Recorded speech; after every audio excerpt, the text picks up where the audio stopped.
પશ્ચિમ એશિયા સંકટ ઉપર સંરક્ષણ મંત્રી રાજનાથસિંહની અધ્યક્ષતામાં મળી સર્વદળીય બેઠક. સરકારે કહ્યું, ભારત જીઓપોલિટિક્સમાં મજબૂત સ્થિતિમાં. દેશમાં પેટ્રોલ ડીઝલનો પૂરતા પ્રમાણમાં જથ્થો હોવાની આપી ખાતરી.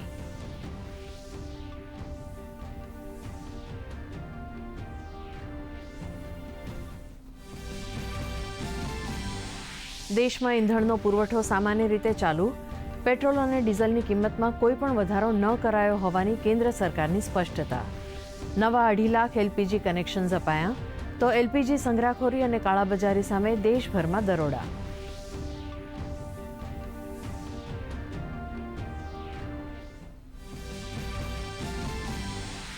પ્રધાનમંત્રી નરેન્દ્ર મોદીની અધ્યક્ષતામાં કેન્દ્રીય મંત્રીમંડળના નિર્ણયો.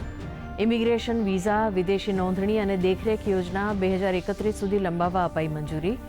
હવાઈ યાત્રાને વધુ સુરક્ષિત બનાવવા ઉડાન 2.0ને પણ અપાઈ મંજૂરી. દેશમાં 100 નવા એરપોર્ટના નિર્માણને મંજૂરી.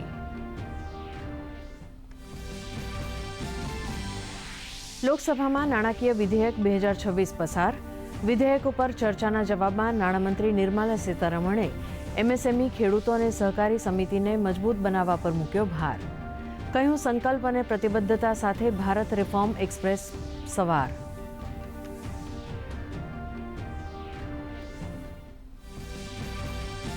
પાંચ રાજ્યોમાં વિધાનસભા ચૂંટણી હલચલ તેજ. તામિલનાડુમાં એઆઈએડીએમકે 23 ઉમેદવારોની યાદી કરી જાહેર. પશ્ચિમ બંગાળમાં ભાજપા અધ્યક્ષ નીતિન નબીનનું મંથન, તો મમતા બેનર્જીએ એસઆઈઆર પ્રક્રિયા પર ઉઠાવ્યા પ્રશ્ન.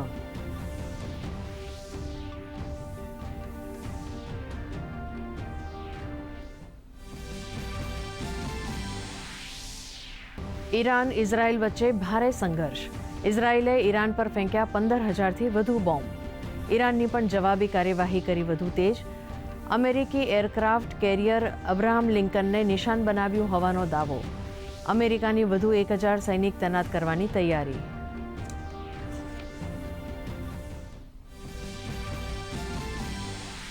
અશાંત ધારા અધિનિયમનમાં સુધારા સૂચવતું વિધેયક ગૃહસભામાં પસાર. અશાંત વિસ્તાર હવેથી ઓળખાશે નિર્દિષ્ટ વિસ્તાર તરીકે. રાજ્યમાં અશાંત વિસ્તારની મિલકત વેચાણ માટે કલેક્ટરની પૂર્વ મંજૂરી લેવી ફરજિયાત. અશાંત વિસ્તારની મિલકતના ખરીદ વેચાણ માટે કરાશે એસઆઈટીની રચના.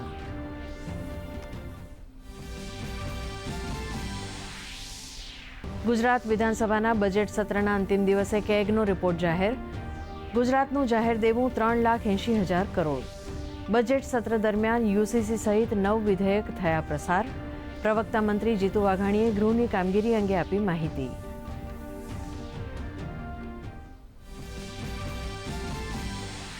રાજ્યમાં ફરીવાર માવઠાના એંધાણ. વેસ્ટર્ન ડિસ્ટર્બન્સના કારણે આગામી 29 અને 30મી માર્ચે કમોસમી વરસાદની આગાહી. કચ્છમાં કરા સાથે વરસાદ. 48 કલાક બાદ મહત્તમ તાપમાનમાં 2 ડિગ્રીનો ઘટાડો થતાં ગરમીથી મળશે રાહત. માછીમારોને દરિયો ન ખેડવા સૂચના.